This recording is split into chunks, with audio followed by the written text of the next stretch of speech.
If you're new to the box truck game, or even if you already bought your box truck, there are 7 mistakes that can kill your business before it even gets off the ground.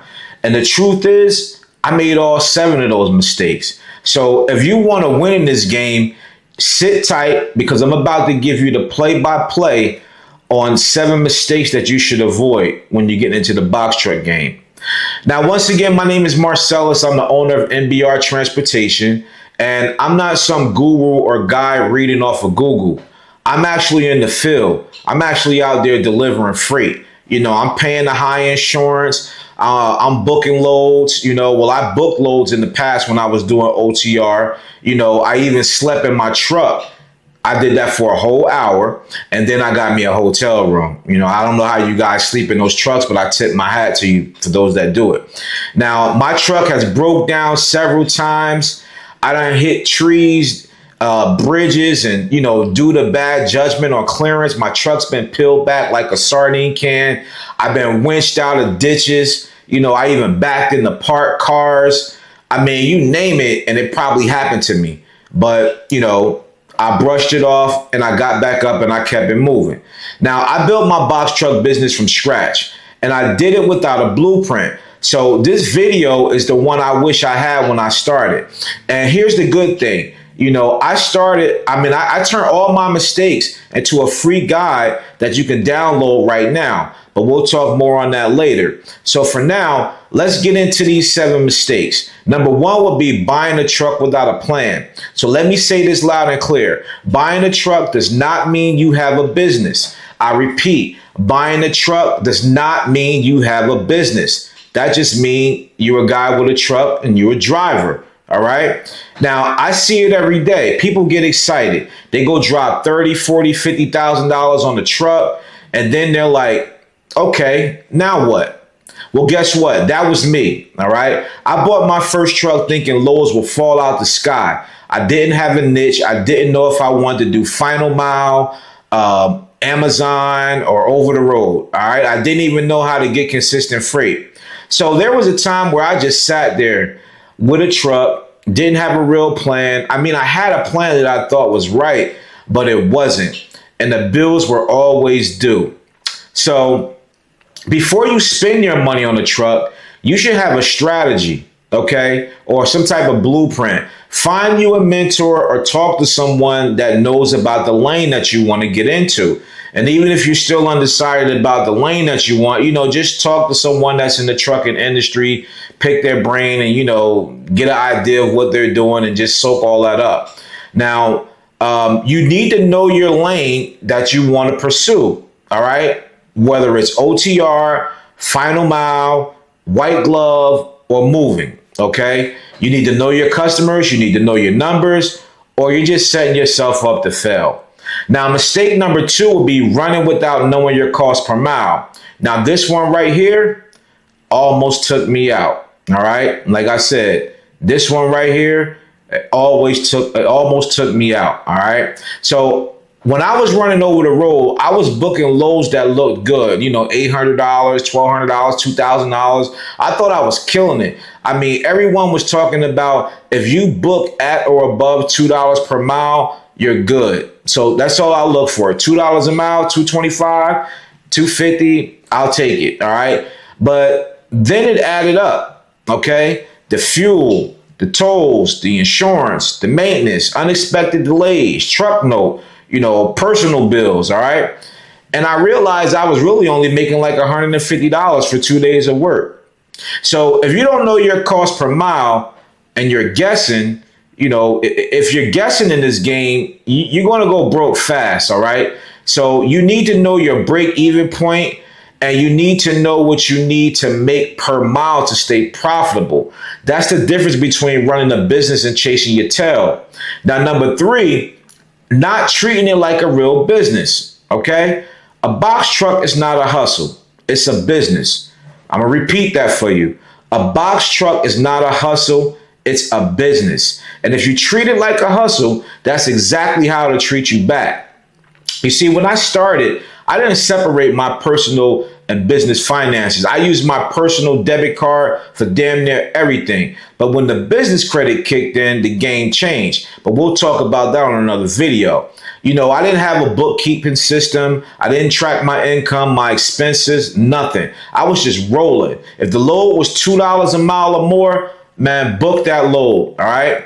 So when tax time came, I was stressed. When something broke, I had no idea what I could afford. I mean, I'm sure you probably have an LLC, but you need a business bank account. You need proper structuring.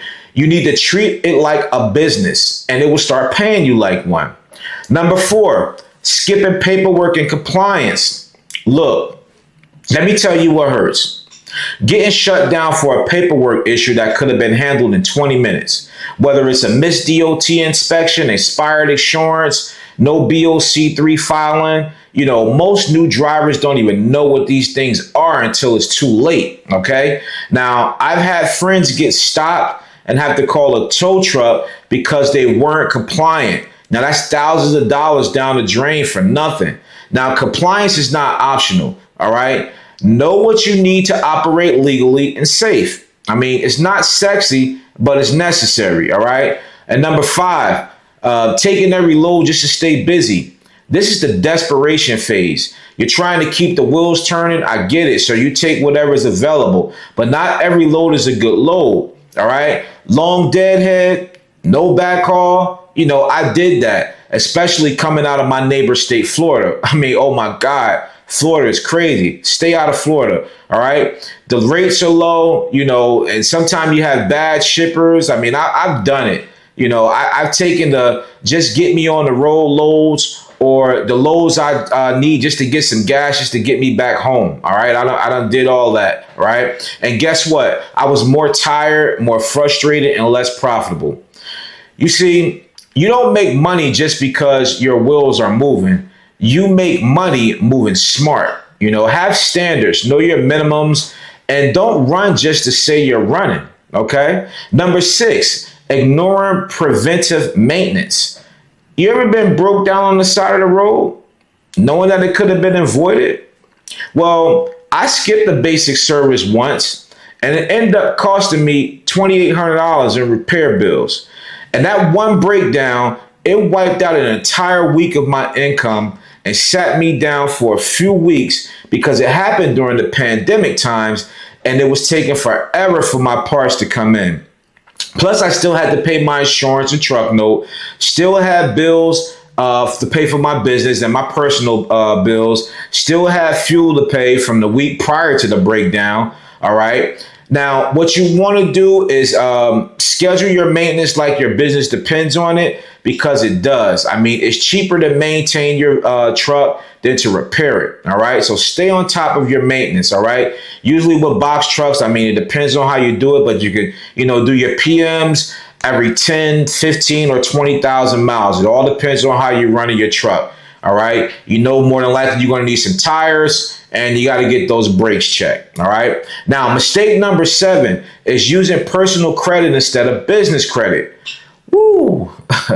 This one right here, I use my personal credit to buy my first truck. And that's because I did a cash advance on my credit card for part of the down payment and insurance. And I was using my personal fuel card at the time that was in my name to fuel my truck with diesel. And when something went wrong, my personal credit took the hit, But once I learned about business credit, I flipped the game. Fuel cards, business credit. Repairs, business credit. Equipment, business credit. Truck rental, business credit. All right. As long as I was able to get everything fixed, I had the money to pay for it with the business credit. I'm back on the road. I'm out there rolling. I was able to pay everything back. All right. But now I don't have to tie up my personal finances to keep my company going. All right. That was the good thing. You see, business credit is a game changer, but you have to structure your business the right way to get it. So let's run that back real quick. 7 mistakes new box truck owners make.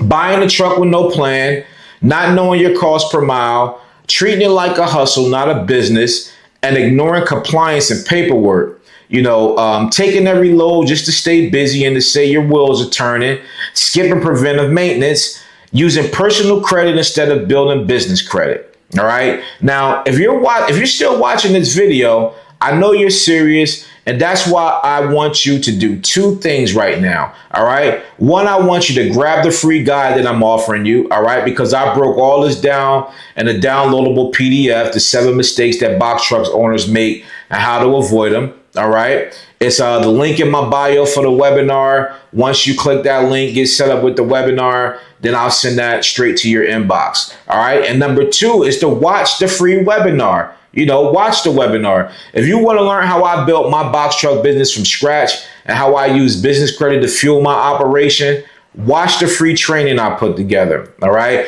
And once again, the link is in my bio. Look, you can keep guessing or you can follow a blueprint. All right. But let me say this. The box truck business can absolutely change your life if you run it the right way. Hopefully this video just saved you months of struggle. So now it's on you. All right. So just click the link, get the guide, watch the webinar, and get to work. And once again, I'm Marcellus with MBR Transportation. And if you're already in the game, stay safe out there on the road. Subscribe for more content, and I'll see you on the next video.